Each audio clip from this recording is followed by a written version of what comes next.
오늘 먹은 음식 속 이것, 지금도 당신의 간을 망치고 있습니다. 안녕하세요. 당독소 종결자 김아름 약사입니다. 저는 약국에서 약사님, 이 약 먹으면 간이 나빠지나요? 라는 질문을 정말 많이 받는데요. 오늘은 매일매일 쌓여 우리의 간을 망치는 것에 대해 이야기해 보겠습니다. 간은 우리가 섭취한 모든 음식에서 독성 물질을 걸러내어 몸 바깥으로 내보내는 역할을 합니다. 게다가 포도당과 아미노산과 같은 영양소의 대사가 일어나고 호르몬과 효소 등을 생산하는 것 역시 간의 기능입니다. 우리의 생명 유지에 꼭 필요한 이 기능들을 간이 제대로 못 해낸다면 우리 몸에 독소가 계속 쌓여 몸이 망가지고 병으로까지 이어질 수 있습니다. 난 술 안 마시니까 괜찮아 하시는 분들 계시죠? 간에 안 좋은 것을 꼽으라고 하면 제일 먼저 떠올리시는 게 아마 알코올일 겁니다. 물론 술이 간에 나쁜 것은 사실입니다. 그런데 술을 한 방울도 마시지 않아도 또 간에 좋은 영양제 아무리 챙겨 먹어도 내가 매일 먹는 무언가가 오늘도 나의 간을 망치고 있다는 사실을 아시나요? 나도 모르는 새 매일 내 몸에 쌓여 간을 망가뜨리고 있는 그 무언가는 바로 당독소입니다.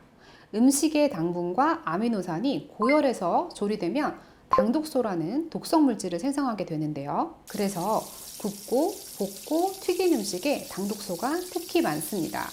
이 독성 물질은 끈적끈적한 성질을 가지고 있어 우리 몸 여기저기 달라붙어 기능을 방해하고 또 염증을 일으킵니다. 간 건강을 위해 염증 관리를 위해 술 안 마시고 간 영양제 챙겨 먹더라도 당독소 관리를 하지 않으시면 내 몸에는 매일매일 독소가 쌓여 간이 혹사당하게 됩니다. 건강한 간을 가진 사람이라면 당독소를 어느 정도 먹어도 해독 과정에서 처리할 수 있지만 지방간이 있거나 인슐린 저항성, 당뇨 등 대사증후군의 상태인 경우 또 해독 기능이 망가진 분이라면 소량의 당독소만으로도 간이 망가질 수 있습니다. 게다가 당독소는 호르몬 대사를 방해합니다. 렙틴, 아디포넥틴 등 식욕을 조절해주는 호르몬도 당독소에 의해 작용을 방해받기 때문에 우리는 포만감을 느끼지 못하고 계속 무언가를 먹게 되고요. 인슐린 호르몬 또한 당독소의 방해를 받아 인슐린 저항성이 일어나고 이로 인해 콜레스테롤과 중성지방이 켜켜이 쌓이면 지방간이 될 수 있습니다. 더 무서운 것은 당독소에 의해 지방간이 간염으로 넘어간다는 것입니다.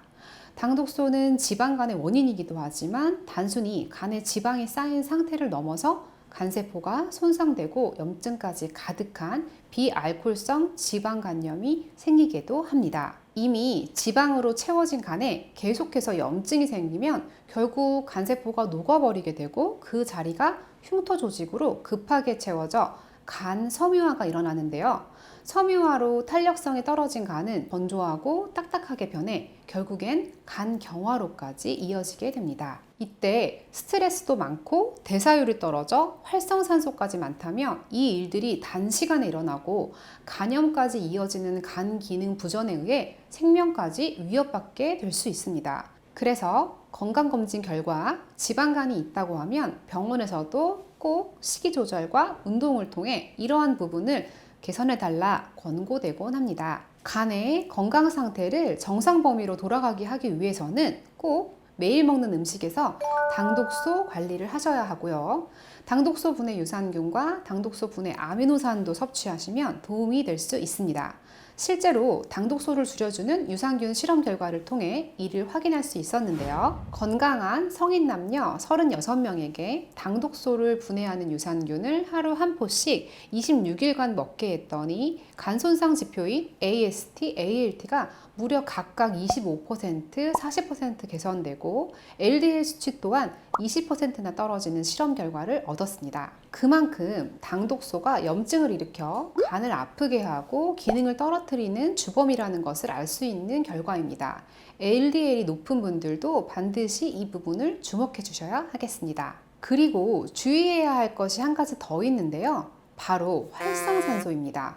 활성산소는 우리 몸에서 섭취한 음식을 산화시켜 에너지를 만드는 과정 중에 생기는 물질인데요. 불안정한 상태로 주변 세포들을 공격해 망가뜨리는 주범으로 스트레스, 흡연, 과식, 비만 등의 이유로 더욱 많아집니다. 활성산소가 많아지면 간의 해독 기능이 떨어져 간세포에 당독소가 더욱 축적됩니다. 간세포도 망가지고 당독소로 인해 또 다른 산화 스트레스도 만들어지고요. 이런 악순환을 통해 결국엔 간 기능이 총체적으로 망가지게 됩니다. 활성산소를 막기 위해서는 항산화제를 섭취하시면 좋습니다. 간의 해독 기능은 총 2단계로 진행이 되는데요. 보통 1단계까지는 무난하게 진행되지만 2단계 과정에서 막히는 경우가 많습니다. 그런데 이 2번째 단계가 막히면 활성산소가 더 많아져 주변 세포들을 공격하게 됩니다. 그래서 이 2단계 해독을 도와주는 성분이 아주 중요한데요. 물금, 강황, 브로콜리, 그리고 녹차 등의 항산화 성분이 매우 효과적입니다. 이 영양소들을 NRF2 활성화제라고 부르기도 합니다. NRF2 단백질은 산화 스트레스를 조절하고 독소를 해독하는 유전자를 발현시키는 전사인자인데요. 활성화되었을 때 체내의 항산화 효소, 해독 효소들을 생성하도록 합니다. 활성산소가 줄고 해독 능력이 좋아지면 당독소 또한 잘 해독될 수 있고요. 특히 탄수화물 과다 섭취로 인한 지방간이 잘 생기는 우리나라 사람들의 경우 바로 이 성분들이 지방 합성을 막아주는 역할도 하기 때문에 경도에서 중등도의 지방간이 있으시다면 더욱 추천드립니다.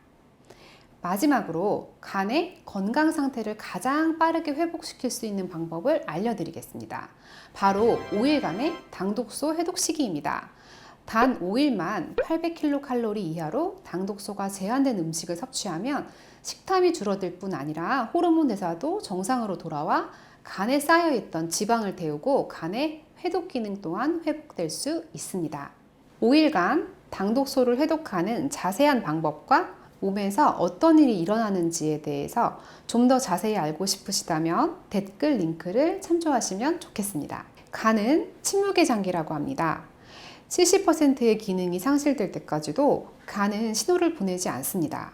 따라서 평소 많이 피곤하다고 느끼시거나 건강검진에서 지방간의 소견을 받으신 분, 간 손상 지표가 정상보다 높으신 분이라면 반드시 식습관과 당독소를 관리하셔야 됩니다.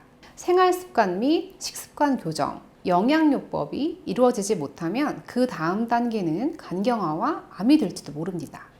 오늘 준비한 영상은 여기까지이고요. 시청해주셔서 정말 감사합니다. 안녕.